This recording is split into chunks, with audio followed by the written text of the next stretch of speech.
Monday, it's kind of quiet. Good afternoon. As you all know, the president will be speaking this afternoon in Louisville, and we've got an event coming up, so I'll try to keep this relatively short to focus on, let the president focus on his message for the day. In regard to the news of the day, this morning, after receiving his daily intelligence briefing, the president met with Bill Gates, the co-chair and trustee of the Bill and Melinda Gates Foundation. The president and Mr. Gates talked about their shared commitment to finding and stopping disease outbreaks around the world. The president particularly commended Mr. Gates for the Gates Foundation work in global health and health security. Generous and innovative private philanthropic groups like the Gates Foundation are critical to our mission of finding the cures for tomorrow. Also this morning, the confirmation hearings in the Judiciary Committee began for the president's nominee for the Supreme Court, Judge Neil Gorsuch. As the judge will continue to show throughout his process, he's eminently qualified for this position with impeccable academic credentials, a brilliant legal mind, and a proven commitment to the Constitution. On Tuesday and Wednesday, Judge Gorsuch will be questioned by each member of the panel, and on Thursday we anticipate things to conclude with a panel of witnesses. The president was glad to see so many people convey their support in the last few days for Judge Gorsuch. Just this past weekend, Senator Grassley, former New York Mayor Bloomberg, editorial boards from across the country, and several of his former colleagues and classmates either penned op-eds and editorials or provided comments in one way or another stating his impeccable qualifications for the bench. They add to the long list of jurists, politicians, and elected officials from both sides of the aisle who have already given the judge their support. The president looks forward to watching Judge Gorsuch continue to show the Senate what an extraordinary addition he will be to the bench, and he's confident that he will be confirmed. Later in the morning, the president had a meeting with Speaker Ryan, Secretary of Health and Human Services, Dr. Tom Price, and Dr. Zeke Emanuel. Dr. Emanuel has been intimately involved in crafting healthcare policy since his work on Obamacare. Obviously, he and the president have some differing views on the best way to make healthcare affordable and accessible, but the president also strongly believes that the health and well-being of the American people shouldn't always be a partisan issue, and he will continue to reach across party lines and listen to voices on this issue. Last week, he heard from individuals and families who have suffered from the disastrous results of Obamacare. He's previously spoken to healthcare policy groups, Republican congressional leadership, and health insurance companies. This week, he and his staff will have discussions on women in healthcare while continuing an open dialogue with members of Congress. And he will be hosting even more meetings and listening sessions in the coming weeks as he works with Congress to bring common sense reforms to our healthcare system. The president has shown that he's willing to hear from all stakeholders in the healthcare field, and he will continue to listen as the process on the American Health Care Act moves along and we pursue the additional legislative and administrative actions necessary. This afternoon, the president had lunch with the vice president, and as we speak, he's meeting with Secretary of State Tillerson. The secretary just returned from an important trip to Asia. He made it clear that America is committed to our allies, Japan and the Republic of Korea, and that we expect China to increase its role in persuading North Korea to move away from nuclear weapon and ballistic missile development and towards steps to create a better future for the North Korean people. This trip set the stage for future leader level engagement between the U.S. and China. During this meeting, he will debrief the president on his trip. Later this afternoon, the president will welcome the Prime Minister al-Abadi of Iraq. The Iraqi people have been a brave and steadfast partner in our shared fight against ISIS, al-Qaeda, and radicalism. The president will speak with the Prime Minister about how that partnership will help defeat ISIS and move into a new era in which Iraq is a force for stability and peace in a prosperous Middle East. After his bilateral meeting with the Prime Minister, the president will depart the White House for Louisville, Kentucky, for a Make America Great Again rally before returning to the White House later this evening. A few notes at the end before I take some questions. Yesterday, Treasury Secretary Mnuchin returned from a very successful trip to Europe, where he stopped in the UK for a bilateral with the Chancellor of the Exchequer and later met with 18 of his counterparts during the G20 ministerial in Baden-Baden. This trip gave the Secretary an opportunity to outline the administration's priorities on a number of issues, including macroeconomic policy, financial regulation, international tax, and illicit finance. During the meetings, the Secretary and his counterparts presented a platform that will strengthen our collective work on steps to promote growth and financial stability. In terms of the schedule for the rest of the week, tomorrow the President will sign S-442, the National Aeronautics and Space Administration Transition Authorization Act of 2017 in the morning, and make remarks at the National Republican Congressional Committee March dinner in the evening. On Wednesday, as I mentioned last week, the President will meet with the Congressional Black Caucus. On Thursday, the President will hold an event with truck drivers and representatives from the trucking companies and industry on healthcare and its negative impacts on their industry and livelihood, which just happens to be the largest employer in 29 states. And on Friday, the President will hold a Greek Independence Day celebration. We'll have further updates on all of those events later. And finally, I want to address the House Intelligence Committee hearing that is currently happening, in which the FBI Director and the NSA Director are currently testifying, and comment to the extent that I can at this time.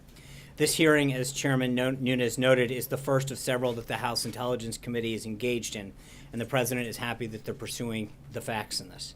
As has been previously reported, Director Comey confirmed that the FBI is investigating Russia's role in interfering with the election, and let me just comment briefly on that. Following this testimony, it's clear that nothing has changed. Senior Obama intelligence officials have gone on record to confirm that there is no evidence of a Trump-Russia collusion. The Obama CIA director said so, Obama's director of national intelligence said so, and we take them at their word. However, there was some new information that came from the hearing that we believe is newsworthy about the intelligence gathering process, and the unmasking of Americans identified in intelligence reports, and the illegal leak of such unmasked individuals, which is a federal crime. Director Comey told the House Intelligence Committee that certain political appointees in the Obama administration had access to the names of unmasked U.S. citizens, such as senior White House officials, senior Department of Justice officials, and senior intelligence officials. Before President Obama left office, Michael Flynn was unmasked, and then illegally his identity was leaked out to media outlets, despite the fact that, as NSA Director Rogers said, that unmasking and revealing individuals endangers, quote, national security. Not only was General Flynn's identity made available, Director Comey refused to answer the question on whether or not he had actually briefed President Obama on his phone calls and activities.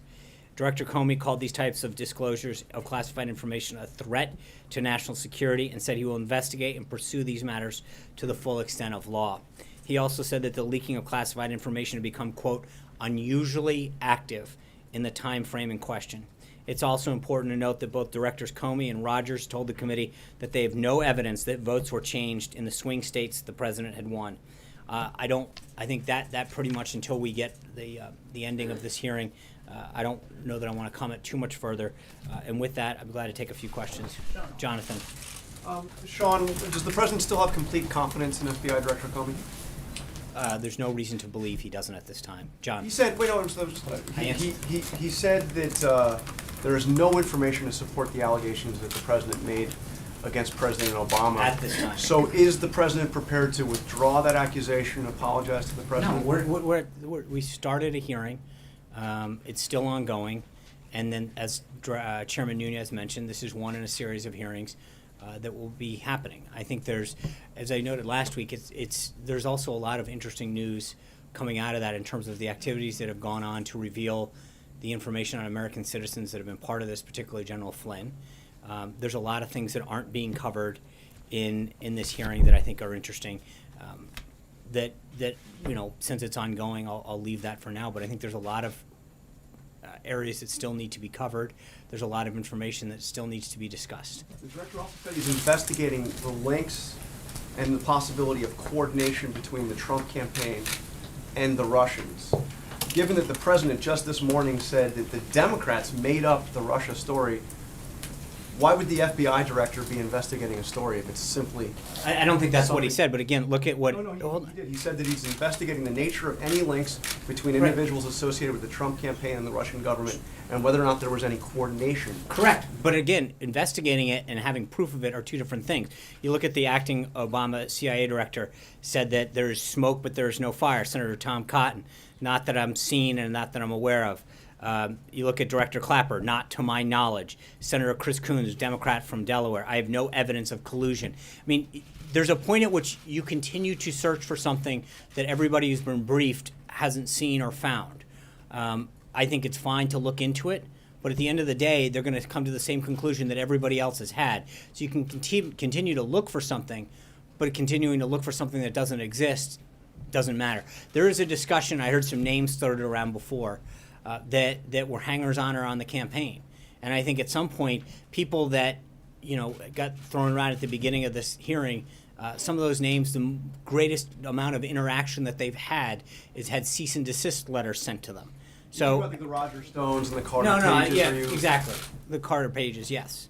But I mean, those people, the greatest amount of interaction that they had with the campaign was the campaign apparently sending them a series of cease and desist letters. So again, I think that when you read a lot of this activity about associates, there is a fine line between people who want to be part of something that they never had an official role in, and people who actually played a role in either the campaign or the transition. Julie. I just have two quick questions on the hearing today. Does the president, now that we know that there is an ongoing investigation by the FBI, does the president stand by his comments that he's not aware of any contacts that his campaign associates had with Russia during the election? Yes. Okay, and then the second one is, has anyone from the White House? Well, can I just amend the first? Sure. Obviously, just to be clear, I know that I'm trying to think through this for a second because obviously General Flynn. Right. But again, During the campaign, right, before the election. and I'm not aware of any at this time. But even General Flynn was a volunteer of the campaign. And then obviously there's been this discussion of Paul Manafort, who played a very limited role for a very limited amount of time. But beyond, But are you hey, Jonathan, hold on. Can you stop interrupting other people's questions? Hey, Jonathan, somebody's asking a question. It's not your press briefing. Julie's asking a question. Please calm down. Just to Julie. clarify that, are you saying then that the president is aware of contacts that Manafort? No, had? nothing that hasn't been previously discussed. I just don't want to make it look like we're not aware of the stuff that's Understood. been. And then the second thing is, anyone from the White House up to the president been interviewed by the FBI as part of this investigation? Not that I'm aware of. Mara. You said that, you made a point of saying that Comey refused to say whether he had briefed Obama about the investigation, and also the president on his official account tweeted the same thing today. Comey made a point today of saying, please do not draw any conclusions from my ability to confirm or deny anything, but you are drawing a conclusion from that. So I think what we're is the conclusion you're pointing it drawing? out. I mean, we're making a point that it is not known, and I think there's further. I mean, to everyone who was looking for a conclusion today, I think there's a lot more that needs to be discussed and looked at before we can jump to a conclusion about. Hold on, but I think the point is that in the same token, you've got individuals that want an answer. And at the same time, there's clearly a lot of information that still hasn't come out or been discussed. So you're looking forward to this investigation? I think that we are. There is a lot more to come. Is the answer that I. The reason that I'm asking this question is you said that they are going to come to the same conclusion of everybody else. My point is that. So you already know what the conclusion No. is. What I'm getting at is that there is this media narrative that continues to talk about collusion that exists, and yet every person that's been briefed. Nunes, Tom Cotton, Chris Coons, Democrat of Delaware, Clapper, the Obama appointee, have all said that nothing that they've seen makes them believe that there was any collusion. And I think there's a difference between talking about an investigation into the 2016 election, which we all know, and any evidence of collusion. There is no evidence, according to the people that have been briefed, of any collusion or activity that leads them to believe that exists. I think that is an important point that gets overlooked over and over and over again. You said it's fine to look into it, but they are going to come to the same conclusion of everybody else, that this collusion doesn't exist. So you already know. No, I don't. When What I'm investigation is finished, no, that's it. no, that's not what I'm saying. What I'm saying is that every single person, because what the director said today is that there's an ongoing investigation. My point is to say that everybody who's been briefed on that investigation, there's an assumption that because of an investigation, it must mean that it's about something. My point to you is that there's an assumption on behalf of most people in the media about what that investigation must mean. And my point to you is that despite the narrative that gets played over and over again with respect to what the investigation might mean in terms of collusion, every person, Republican and Democrat, that's been briefed on it has come to the same conclusion that there is no collusion and that that's over. So while we can talk about an investigation big picture holistically, the idea that so many people are trying to jump to a conclusion seems very, very misguided. Zeke. Thanks, Sean. Two quick ones. First, just off the Tillerson briefing with the president. do you expect the invitation to President Xi for that summit that been reported on for next month was that extended on that trip? Do you expect that to be taking place early April 5th, the 6th, 7th? I'll try to have more of a readout afterwards. I know that they're going to talk extensively about what he accomplished in both, Japan, South Korea, and obviously in Beijing. But I'm going to let the Secretary of State debrief the president before I get ahead of deciding what was discussed in Beijing. Back to the previous topic, I was hoping you could square the circle a little bit.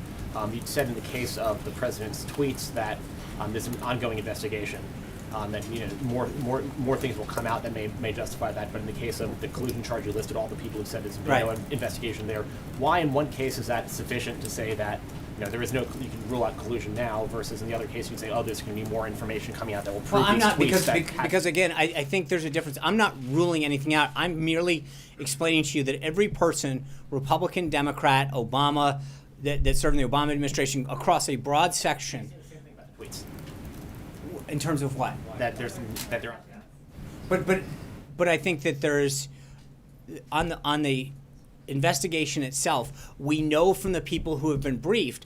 On the other piece of it, we know that it's an ongoing thing, and that even according to the Department of Justice, in terms of the information that's been provided, and Chairman Nunes, that they are still at the beginning of this process. That is a very different thing than a group of people saying there is an ongoing investigation, and from what we've been briefed, there is no evidence to suggest any type of conclusion. That's a difference. Hunter. Thanks, Sean. On a slightly different topic, in his first 8 weeks in office, President Trump has made at least 10 trips to the golf course. He regularly used to criticize President Obama for spending time on the course. How is his golf game any different?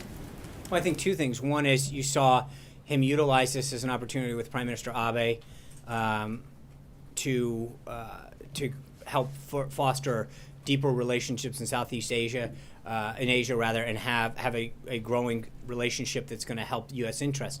How you use the game of golf is something that he's talked about. Secondly, we went to he had a mini cabinet meeting the other day 2 weekends ago down at his club in Virginia. And I remember so many people jumping to the conclusion that he was going down and playing golf. Just because you go somewhere doesn't necessarily mean that you did it. So on a couple occasions, he's actually conducted meetings there. He's actually had phone calls.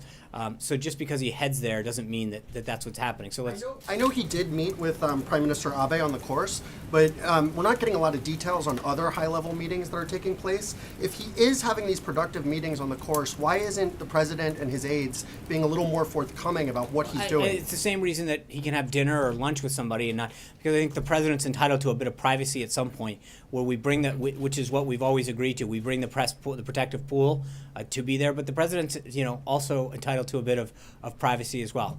Trey. Does the president believe the FBI will do a fair job of investigating any sort of links to Russia during the election? And then I have one more for you. I think there's a variety of institutions looking at it, both the House and the Senate Intelligence Committee, the FBI. But yeah, I think that when you get to the bottom of it, we'll have a much better picture of what's happening, and I think it'll continue to vindicate him on that. Go ahead. In the follow-up, the president tweeted this morning a question about a potential DNC connection to Russia during the election. Right. Is he under the impression that the Clinton campaign had inappropriate contact with Russia during the election? Well, I think that and that's an interesting aspect of all of this that's not being covered. Number one, from everything that has been publicly available, on several occasions, the DNC was asked by the FBI to investigate or to allow their servers to be looked at, despite all of the claims of their concerns about leaking. And yet the question still doesn't come out. Why wouldn't the DNC on multiple occasions rebuff the FBI? Why were they not wanting, if they were so concerned about hacks and leaking, why did the DNC not ask the FBI to come look? Not only did they not ask them, they rebuffed them on multiple occasions. Why?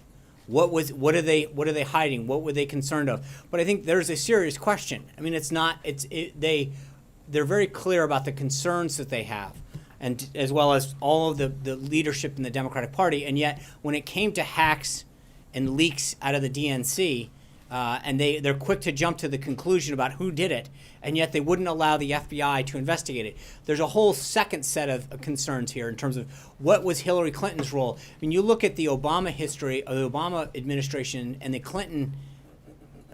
Clintons' involvement with Russia in terms of donations that the Clintons received from Russian entities. The idea that they sold off tremendous amount of the uranium to the Russian government, and yet where was the concern for that? What are we doing to look into that? It was the Obama administration in 2009 that talked about a reset with Russia and a desire to reset relationships.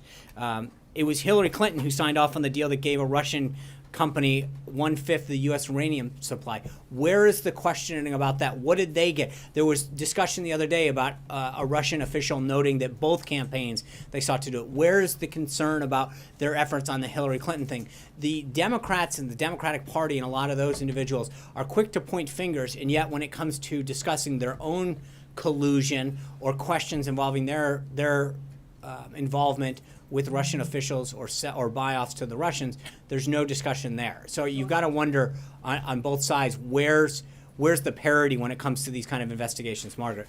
Sean, what constitutes conclusive evidence for the president on this front when you say there's more to come forward? You've got the FBI director saying nothing back up the president's tweets about wiretapping, former head of the DNI, House Intelligence Committees. I mean, we've had a series of officials. So when does this end for the president? Is it March 28th? It's not a question of a date. It's a question of where we get answers. You look at someone like Michael Flynn, and you ask the question, how does an American citizen who should be protected by law from having their identity unmasked, how does that happen? Because you got to think about it like this. The FBI and all of the relevant intelligence agencies have access to this document. They can figure out who it was, right? Sorry. Hold on. So Who it was? hold on. In other words, The wiretapping of the president. That's the listen, claim. I understand that. What I'm getting at is that there's a lot of information that we have come to learn about what happened in terms of surveillance throughout the 2016 election and the transition.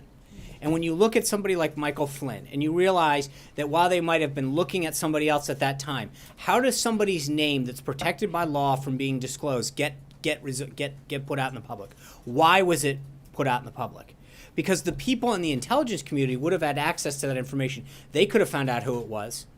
But yet, you've got to question, why was a name that should have been protected by law from being put out into the public domain put out there? What were the motives behind that? What else do we need to know? Who was behind that kind of unmasking? So are you saying the president has evidence that we have No, yet no, to be I am saying seen in that there's a public? lot more questions that need to get asked about what was being done in terms of surveillance.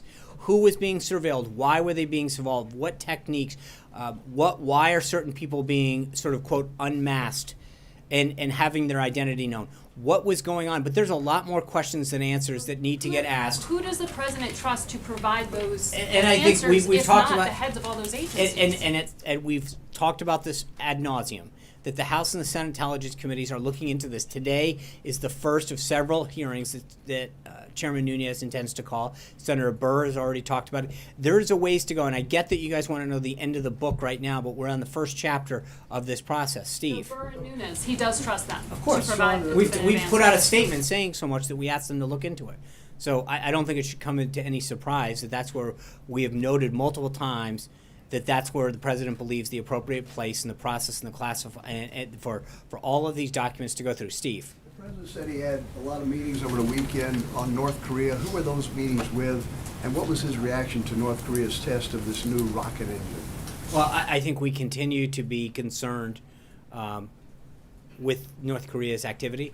That's why not only have we continued to have conversations with officials in Japan and South Korea, but continue to urge China to step in and to play a larger role in deterring both the ballistic and other missile threats that North Korea plays.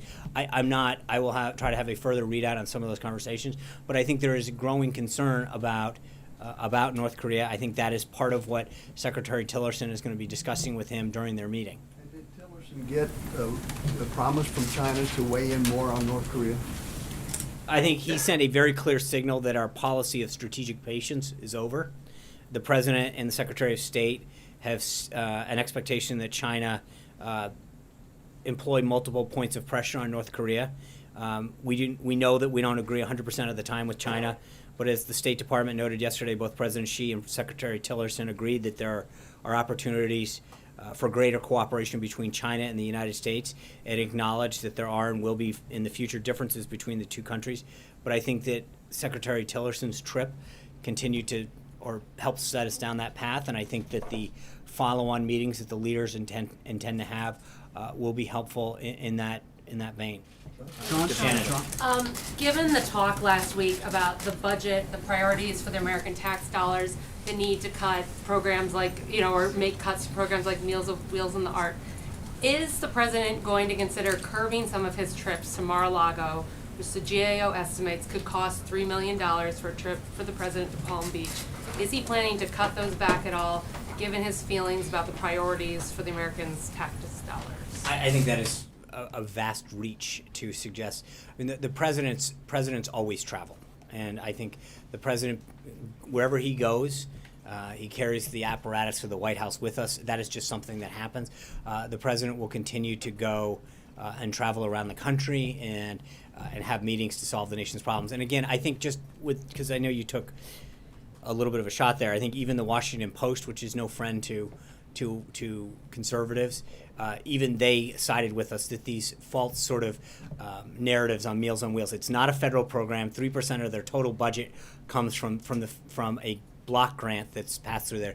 It's a state-run program. They had apparently a phenomenal weekend this week. I get that that's a cute program to point at, but it is false and misleading to us to try to make that narrative stick. So I know, to your point, that all presidents travel. No president's traveled so often and so early to their own private residence. But So President Bush went to Crawford. I mean, there are places. This often. I get it. But at the same time, the president's very clearly that he's worked 7 days a week. This is where he goes to see his family.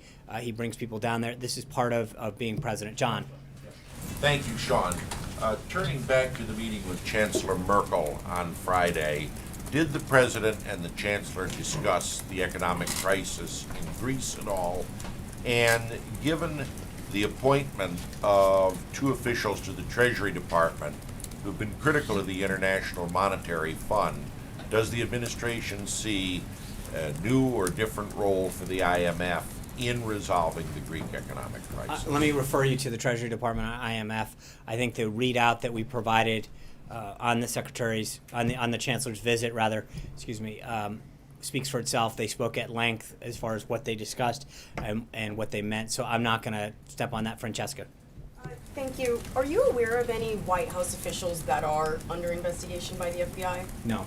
Okay. And you mentioned the hangers-on in the campaign earlier and Carter Page, but there was also a question about Roger Stone. Was he also in that category? Is he someone that the president is still in frequent contact with? Because he's often called an informal advisor to the president Right. and a confidant of him. Mr. Stone is somebody the president's known for a long time. He worked briefly on the campaign, I think, till about August of 2015, from recollection. But they have talked from time to time, but I don't think any time recently. But they had a long relationship going back years where they would provide counsel. And again, I played a role early on in his campaign, but ended that role in August of 2015. And I don't know at all when the last time they even spoke was. Sean, did in the meeting this morning with Gates, did the president's cut in NIH funding come up, and how does he square meeting with Gates and sort of focusing on this whole need to continue medical research, and then at the same time want to cut medical research funding by such a large amount? I mean, I know they talked about cures and health, and I think he applauds a lot of the work that they've done overseas in particular. I don't have a full read on that yet, but I'll try to get you more on it. But look, we've discussed the NIH in particular. I think that there's this assumption in Washington that if you don't spend more on a subject that you're not caring as much. When you look at some of the agencies and departments and programs that we've seen, in many cases they're not meeting their mission. And I think there are cost savings that can be achieved, and so that you can focus the dollars that are being allocated towards a more effective use of the mission at hand. But it's interesting. I mean, only in Washington do you literally judge the success of something by how much money you throw at the problem, not actually whether it's solving the problem or coming up with anything. April. Sean, I want to go to a couple of topics. One, back on wiretapping, Comey said he had no information supporting that President Obama wiretapped President Trump. So with that, you have Rep. Schiff saying things like, there are half-truths coming from this president, no truths, it's dangerous, we're alienating our allies, we need to be able to trust our president. And with that, I'm going to ask you, and I need an answer for this, how do you regain trust, as some view him as the boy who cried wolf? I think if you're citing Adam Schiff's political diatribe at the beginning as some sort of sense of, I mean, he literally went off. You want to talk about, hold on. You want to talk about a series of mistruths and misdirection. I think if you look at that opening statement, it was filled with those. So I don't need to use that as some basis for having to respond to. It was, I was watching a lot of the reporter response on Twitter initially to his sort of diatribe, and I think there were several folks that talked about how he's mischaracterizing and taking things way out of context. So to use that as the basis of some kind of authoritative, saying there is no information. I think And how at do you this regain point, the and trust again, at that I think point? April, I've addressed this multiple times. At this point, we are at the beginning phases of this, and we have ways to go. John. Wait a minute, I asked specific on the budget. Yeah. Okay, on the budget. How, and this is kind of going back This to. is number 3 now. Not really, it's number 2, thank you. How is the president contributing to his own goal of reducing spending, the deficit and the debt, in his management of spending here at the White House? Well, there's a lot. I mean, we've used the White House, when it looks at a total percentage of the budget, is minuscule. I think that to ask that question somewhat ironic after seeing Director Mulvaney sit up here the other day and talk about the savings and the cost-cutting measures that we've seen across the entire budget. He sat up here and got grilled on that. And answered effectively how the president is looking at efficiencies and duplicity in all programs throughout government. So it's not just a question of here at the White House, but he's looking at it holistically throughout all of government. But then you look at some of the activities the president's personally engaged at in terms of the F-35, the next generation of the of Air Force One, personally getting in looking at ways in which we can create a more effective and efficient procurement process. That's one area where I think you're going to see the president personally engage on more and more, is looking at all the stuff that the government buys and how we're doing it, our bidding process in so many ways, especially in the Department of Defense.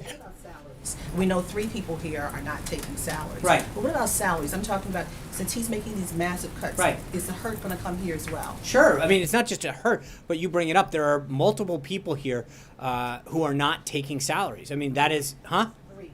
No, way more than 3, April. How many? I'll get back to you, but there's several of individuals that are not taking a salary here. So when you talk about commitment to helping to come serve this government, serve the president, and actually help institute a vision, there's a lot of people who have sacrificed tremendously in terms of saying, I'll give up. I've done very well for myself.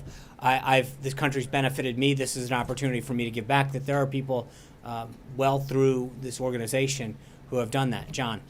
The president met with Dr. Emanuel, as you pointed out, a short time ago. He's probably one of the fiercest critics of what the president is trying to do. Of anybody out there, he's made it quite clear that he believes that this will take us back to worse than we were before the Affordable Care Act came in.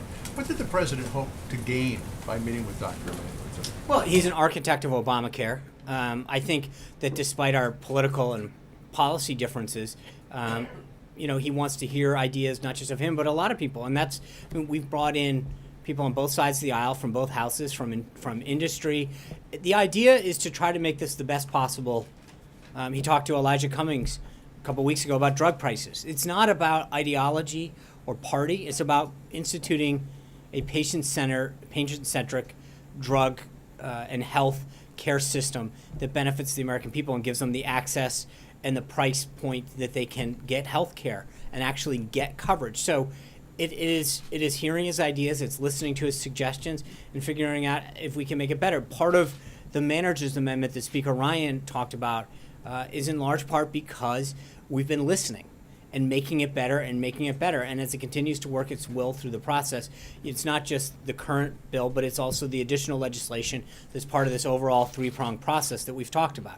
So making sure that we do this right and we give the American people the best possible outcome is what this has always been about. The Speaker wants to get this in front of the House maybe by Thursday. How much will the plan change between now and then compared to what we saw voted on in the first 2 committees? And is the president going up to the Hill tomorrow? ENC, Ways and Means and Budget. Very first 2. And is the president going up to the Hill tomorrow morning? We don't have any announcements on the schedule at this time. He's going to continue to make sure that we do everything we can, and I'll leave the legislative piece up to Speaker Ryan.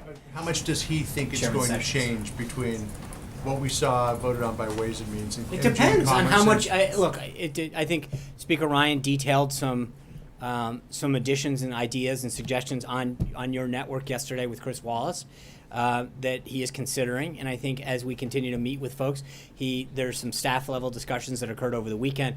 There'll be more later this afternoon. And to the extent that we can make changes that I think enable us to maintain 218 votes, we will do it. Sarah. Thanks, John. There are a number of the president's supporters on the Hill and elsewhere who worry that the president's refusal to drop the whole wiretapping issue will eclipse some of his other accomplishments. What message does the president have for his supporters who worry that this could be a rabbit hole that might diminish the other things he's trying to do, like healthcare? I think there'll be a lot of accomplishments, so they don't need to worry. We've got a lot of things coming down the pike, and I think whether it's healthcare, tax reform, his infrastructure plan, reforming government, immigration. I mean, I think we're going to have a lot of things to be very proud of that people on both sides of the aisle are going to be excited to see enacted, and so in due time there'll be plenty to be proud of. Sarah. You dismissed Paul Manafort as sort of an incidental figure in this campaign, that he worked for the campaign for 5 months. He was the campaign chairman. He was there for a number of pivotal decisions. So I'm wondering, how is that insignificant, and is the White House aware of any contacts between Paul Manafort and Russian operatives or suspected Russian operatives, and is that a cause for concern? Well, just so we're clear, I'm not dismissing Paul Manafort as a hanger-on. I was noting some other folks, as Jonathan pointed out. With respect to Paul, though, I believe, and again, I'm not looking to relitigate the election, but I believe Paul was brought on sometime in June, and by the middle of August, he was no longer with the campaign, meaning that for the entire final stretch of the general election, he was not involved. And so to start to look at some individual that was there for a short period of time, or separately individuals who really didn't play any role in the campaign, and to suggest that those are the basis for anything is a bit ridiculous. So are you saying it wouldn't be cause for concern if we found out that Paul Manafort was in contact with Russian operatives or suspected? No, Russian I think that, operatives? but to intimate, Chairman? right? No, but to intimate that somebody was there for 8 weeks and definitely not there in the final 3 months of the campaign, played some kind of lasting role that influenced. You know, again, you realize, I think somewhere between August 12th or the 15th was when he ended his affiliation with the campaign. So my point is to suggest now that if you look at the final 3 months of the campaign, where none of the individuals in question that Democrats brought up over and over again today were affiliated with the campaign, to suggest that somehow shows some high-level collusion is a bit of a stretch, to say the least. And is the White House aware of any contacts between Paul Manafort and Russian operatives or suspected Russian operatives? No. Join in more. Sean, you've been really critical of reports that are based on sources in the past. Today, it seems like the two headlines that we got out of the committee were, one, an official confirmation directly from the FBI and the Justice Department that there is an ongoing criminal investigation into whether associates of the sitting president had contacts with Russia and Russian operatives, and whether there was any coordination between those. And the second headline being that there is an official, you had questioned in the past, previously a couple weeks ago, when there were reports in our paper and others that the FBI director was indicating that there was no support for the president's tweets. You said, well, those are just reports, those are not coming from his mouth, he hasn't said it. Okay, we've now got it from his mouth directly in open testimony that there's no evidence that he has to support the president's tweets. I guess the question is, you know, do those two facts, which are now on the record and not attributed to anonymous sourcing, does that cause this White House any concern? And how come you treat the latter, the one about wiretapping, you want to say that's just in the early stages, but on the former one, you want to sort of come to the conclusion that the investigation is sort of gotten to the point where you don't have to worry about that because that's all said and done and everybody's come to the conclusion on that. So that seems like you're treating both of those pieces of news very differently. Well, first, I think your headlines are bad. I'm glad to rewrite. I'd be glad to if you guys are looking for some help. I'm for a job? You're Our services are at the New York Times disposal if it comes to writing headlines, and we could probably do a couple things on stories too if you're if we're willing to go there. I think because there's a big difference. One is literally talking. There's a big difference. Everyone keeps conflating that there's an investigation into the 2016 election. Got it. No disagreement there, right? But I think that there's a question about collusion between anybody. And my point has been to say over and over again, to the dismay of every one of you guys, is that when the people who have been briefed by the FBI about collusion between individuals, the answer continues to be no. And at some point, take no for an answer. When these people, both sides of the aisle, Obama appointees, elected Democrats, elected Republicans, say no evidence suggested, at some point, it's not just about me, it's about you. Take no for an answer and realize that the people, while you can have an investigation, it doesn't necessarily mean that you have to jump to the conclusion that, aha, it must be about the collusion between those two things. They've talked about this for a long time. The 17 intelligence agencies have talked about an ongoing investigation into Russia's involvement in the election. That's vastly different than jumping to the conclusion and saying that there must be somehow, therefore, a collusion between individuals on one side. They don't talk about all of the Hillary Clinton collusion that may or may not have occurred, and that was a subject that came up with a Russian official, and yet that has not gotten pursued once. There were 0 minutes paid on the evening news the other night when that Russian official said that they attempted to reach out to both campaigns. 0 minutes. I know.